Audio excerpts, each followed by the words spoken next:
तो hello guys, आज हम लोग आ चुके हैं नेपाल के बुटवल फुलवारी में। और यहाँ पे हम लोग आए हैं अपना वीडियो शूट कराने। तो हमारे वीडियो का शूटिंग स्टार्ट हो गया है। इस फिल्म का नाम है गैंगस्टर। तो वही आप लोग को दिखाते हैं बुटवल का नज़ारा। आप लोग देख सकते हैं, ये बाहर का सीन है। अभी हम लोग यहाँ से अंदर चलते हैं। आप लोग वीडियो में अंत तक बने रहिएगा, वीडियो को देखिए।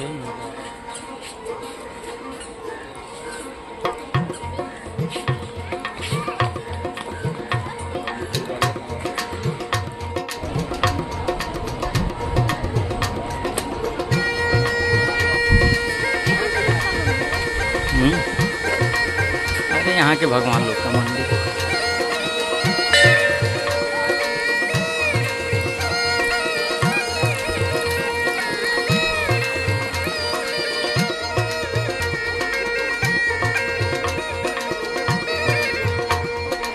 आओ।